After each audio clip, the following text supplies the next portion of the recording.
보통 사람들의 재정보고서 보보TV의 귤입니다. 드디어 제가 염색을 했어요, 여러분. 염색을 했습니다. 그리고 오늘은 특별한 일이 있어서 안경을 벗었어요. 렌즈를 낀 상태고요. 조금 이상하게 느끼실 수도 있을 것 같아요. 짜잔! 저번에 말씀드렸다시피 오늘은 펀드에 대해서, 연금 펀드에 대해서 이야기 나눠보기로 했기 때문에 저의 계좌를 이렇게 짠! 띄워놓고, 보시다시피 지금 12월은 넣지 않았기 때문에 12월 분에 25만원 정도가 빈 상태예요. 저는 올해가 가기 전에 이 400만원을 모두 다 채워서 연금펀드를 완성시킬 거고요. 내년이 되면 또 400만원의 한도가 생기기 때문에 이걸 1월부터 나눠서 얼마간을 불입을 할 계획입니다. 예전에는 급하게 연말에 닥쳐서 돈이 되는 대로 넣었어요. 그렇게라도 해야 세액공제를 받을 수 있으니까 급하게 했는데, 그렇게 하다 보니까 너무 출혈이 커서 이건 연금펀드 내 재산을 불리는 일인데 출혈이 너무 커요. 너무 커서 조금 계획적으로 일정 금액을 떼서 납입을 하려고 합니다. 네, 세액공제라는 말씀을 드렸는데요. 정부에서 이 금융자산을 늘릴 수 있도록 혜택을 주고 있는 것 같아요. 이 혜택은 얼마 갈지 모릅니다, 여러분. 매해 국회의원님들께서 이 세액공제 받는 금액을 줄이려고 노력하고 계시기 때문에 저는 그분들이 누군지 알고 있어요. 알고 있어서 자꾸 악플을 달아볼까 한번 그런 악마의 마음이 자꾸 올라오는데, 여기서 잠깐! 연금 뭘까요? 분명히 모르시는 분들 계실 것 같아서 한번 짚고 넘어갈게요. 자, 첫 번째 국민연금 있죠? 두 번째 퇴직연금 있습니다. IRP 있죠? 그다음 세 번째가 바로 개인연금이에요. 연금의 이름 자체도 개인이죠. 개인의 주체적인 역할이나 역량이 오롯이 적용되어지는 연금이에요. 이 개인연금의 경우에는요, 간단히 추려서 분류를 해봤을 때 이렇게 네 가지로 나눠질 수 있습니다. 이 표는요, 제가 분류해서 퍼왔습니다. 출처를 밝혔으니까. 자, 이 표에서 보시다시피요, 보험의 경우에는 손해보험과 생명보험으로 나눠지는데요. 너무 눈에 띕니다. 4% 보이시죠? 사업비. 여러분, 돈을 맡겨주세요. 본인의 수익률은 마이너스 4%에서 시작합니다. 라는 말과 같아요. 그래서 5년이 지나고 6년이 지나서 겨우 원금으로 시작하는 경우가 많죠. 그리고 연금 신탁과 연금 펀드 이렇게 두 가지가 남았는데, 신탁의 경우에는 은행에서 관리를 해줘요. 적은 수익률이 있지만 원금이 보장되고요. 펀드의 경우에는 정말 개인의 역량이 적용돼서 수익률을 내거나 유지를 함에 있어서 약간 부침이 있을 수도 있습니다. 저는 전문가의 힘을 빌려서 펀드를 주체적으로 운영해 보기로 결정했어요. 이렇게 생각을 했어요. 전문가에게 10만원을 줘. 10만원을 주고 90만원의 수익을 낸다면 결국에 80만원이 남는 거잖아요. 네. 그래서 저는 전문가 중에서도 두물머리사의 분리호 시스템을 활용해서 불려나가고 있고요. 분리호를 하라는 말씀이 아니고 그 과정에서 훨씬 더 성장할 수 있었기에 이렇게 말씀을 자신 있게 드리는 거예요. 여러분도 좀 더 주체적으로 자신감 있게 한번 도전해 보셔도 될 것 같아요. 그 이유는요. 자, 연금보험, 연금저축. 자, 뭔가 떠오르는 단어 있으시죠? 자, 12월과 관련 있습니다. 소득공제, 세액공제. 맞습니다. 세액공제예요. 자, 세액공제가 얼마나 되기 때문에 이렇게 말하는 걸까요? 짜잔! 본인의 소득에 따라서 세액공제액은요, 달라질 수 있어요. 저의 경우에는요, 대략 60만 원, 65만원의 세액공제를 받을 수 있군요. 네, 이렇게 해서 세액공제를 받을 수 있으니까요. 본인이 투자를 하고 내 통장에 돈을 넣었는데 결과적으로 정부에서 65만원 정도 더 서포트를 해주고 있는 거나 마찬가지예요. 네, 그렇게 말을 하시는 분도 계실 것 같아요. 결국에 나중에 돈을 찾을 때 말이야, 너 70살, 80살 돼서 찾을 때 봐라. 다시 세금으로 내지. 네, 맞아요. 세금을 이연시키는 효과가 있는 겁니다. 게다가 나중에 찾을수록 세금의 퍼센티지도 적어집니다. 네, 1%씩 줄어드는 것 같아요. 60세보다 70세, 70세보다 80세에서 1%씩 줄어드는 것 같은데 저 세금 이연 효과를 저는 당당히 누리도록 하겠습니다. 라는 생각으로 저는 늘려가고 있고요. 여러분도 함께 같이 늘려갔으면 좋겠네요.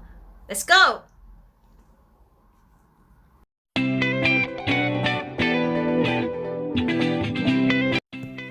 책 읽어주는 귤이에요. 오늘 읽어드릴 책은 이 책입니다. Fruit by Randomness라는 책이고요. 이 책은요, 저의 멘토님께서 추천해주셔서 제가 현재 1회독한 상태입니다. 1회독을 했으나 모르겠어서 한 3번은 더 읽어야 될 것 같고요. 지금 1회독을 한 상태에서 간단히 추려보자면 첫 번째 포인트, 거만하지마, 겸손할래? 네가 이룬 거 다 그거나 운이야! 라고 말해주는 부분이고요. 두 번째는 조금 의미가 있는데 우리가 살아가면서 받아들여야 할 정보, 받아들이지 않고 그냥 버려야 할 정보, 그것을 어느 정도 우리가 판단할 수 있는가, 그게 어느 정도인가, 의미인가 소음인가, 소음과 의미 사이를 분간할 수 있는가, 분별할 능력은 있는가 라는 부분이에요. 많은 부분이 소음인데 의미를 두고 해석한다거나 의미 있는 수치인데 우리가 그걸 소음, 노이즈라고 생각하고 넘기는 부분이 있지 않은가. 그 두 파트가 저는 제일 와닿았고요. 네, 오늘 읽어드릴 부분은 좀 반전이 있어요. 이 저자가 굉장히 말을 시니컬하면서도 직설적이게 하는 분 같아요. 굉장히 반전 매력이 있는데 그 읽어드릴 부분은 이 책의 저자가 다른 책을 읽고 느꼈던 소회예요. 베스트셀러 이웃집 백만장자를 읽은 적이 있다. 공동 저자인 두 전문가는 부자들의 공통 속성을 추론했는데 재밌기는 했지만 독자들을 엄청나게 오도하는 책이었다. 저자들은 현재 부유한 사람들을 조사했고 이들이 사치스럽게 살지 않는다는 사실을 발견했다. 재산을 모으려고 소비를 기꺼이 미루는 사람들이었으므로 저자들은 이들을 축적하는 사람들이라고 불렀다. 이 책에서 가장 호소력 있는 내용은 단순하지만 우리의 직관을 거스르는 사실인데 부자들은 대체로 부자로 보이지 않는다는 것이다. 부자처럼 보이고 부자처럼 행세하려면 돈이 들기 때문이다. 부유한 생활을 누리려면 시간도 필요하다. 최근 유행하는 옷도 사야 되고 보르도 와인에도 정통해야 하고 고급 레스토랑도 알아야 한다. 이런 활동에는 시간이 많이 들기 때문에 무엇보다도 중요한 재산을 축적하는 일에 소홀해질 수밖에 없다. 이 책이 주는 교훈은 가장 부유한 사람들은 부자처럼 보이지 않는 사람들 가운데 있다는 말이다. 반면 부자처럼 보이고 부자처럼 행세하는 사람들은 이 과정에서 재산이 축나기 때문에 계좌에 회복할 수 없는 커다란 타격을 입는다. 네, 이 부분이고요. 근데 이 부분을 읽고 이 사람은 이제 이렇게 생각을 했대요. 나는 그런데 재산으로 인한 가시적인 혜택을 누리지 않고 오로지 돈을 모으기만 하는 것이 뭐 대수냐고 깎아내릴 생각은 없다.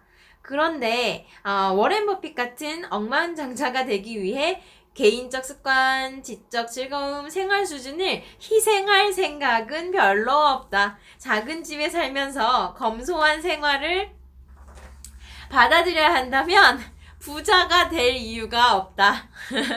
사람들이 버핏이 억만장자이면서도 검소한 생활을 한다고 입을 모아 칭송하지만 이해할 수가 없다. 검소한 생활이 목적이라면 버핏은 수도사가 되거나 사회사업가가 되어야 한다.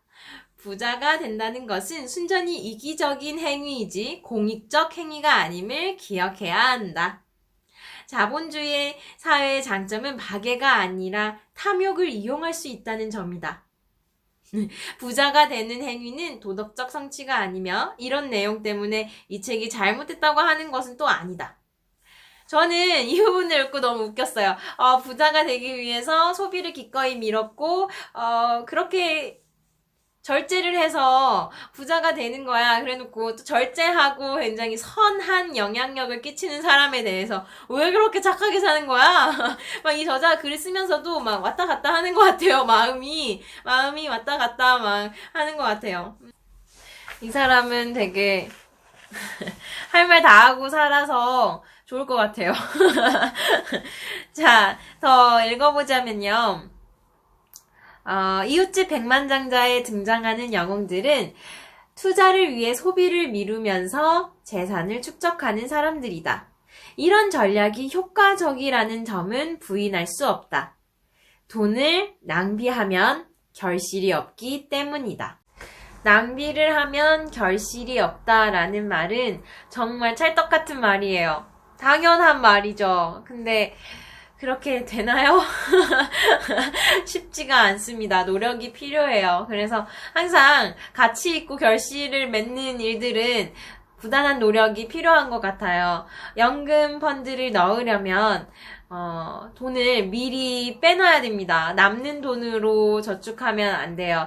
이 연금 펀드와 같이 10년 혹은 15년 후에 우리가 찾아볼 수 있는 그런 재산의 경우에는 돈을 다시 필요하다고 해서 깰 수가 없잖아요. 그렇기 때문에 애초에 무리해서 넣어서도 안 되지만 계획성 있게 돈을 확보해서 따박따박 넣어주는 것이 중요한 것 같아요. 근데 나 연금펀드에 돈이 없어 라고 하시는 분들 잘 생각해 보세요. 지금 잠깐 행복하시고요. 내년에 세금 내실 거예요. 그 내시는 세금 조금 일찍 내 통장에 넣는다고 생각하시고 한번 딱 참고 넣어주시길 바랍니다. 네, 저와 함께 성장하시기 위해서 소비 통제하시고 우리 돈을 한번 모아보도록 할게요. 다음 영상에서 우리 연금펀드 만드는 과정, 그리고 연금펀드를 어떻게 잘 불려나갈지, 그리고 또 소비 통제를 어떻게 더 잘하면 좋을지에 대해서 이야기 나눠보도록 하겠습니다.